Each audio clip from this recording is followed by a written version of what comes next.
Praise the Lord, everyone. First and foremost, giving honor to God, who's the head of my life, to my leaders, apostles, and tears, and jump right into this video. So I'll be coming from Galatians 6 and 5. For each will have to bear his own load. The biggest thing in life to learn, and what I've learned, is responsibility. Being able to be accountable of your own actions and decisions, as well as being responsible and accountable for the outcome of them.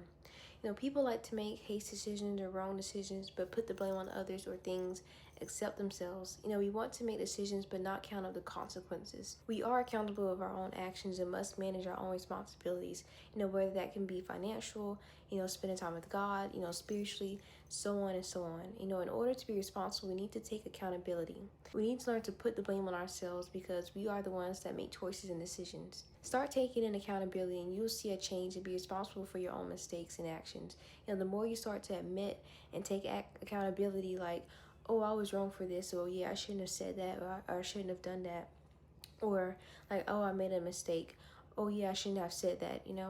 Start taking responsibility for your actions to see a change. We can't see change if you blame others. It might hurt to admit that you're wrong, but how else are we supposed to grow if we keep babying our flesh or our wrong decisions?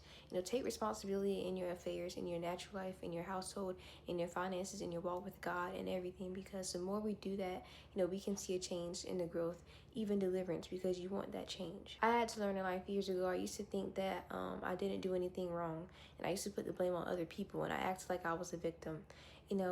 And I had to get a wake-up call, like, no, you're not the victim, you're the problem. And when you admit that you're the problem sometimes and take full accountability, you watch that change happen. I had to learn to stop acting like the victim, to get down to the root of the problem. We like to blame others and play the victim, so we have to get delivered from that victim mindset. People like to blame the devil or the spirit. Well, if you know you have that spirit or you carry that spirit, then get delivered from that spirit. We have to take some type of action, and that starts with accountability. That's how we sometimes find ourselves in the same situations, in the same mess, in the same predicament. We don't want to hold up our own deliverance or our own change, our own blessings, just by not taking accountability and responsibility. For our saying the Lord, thank you.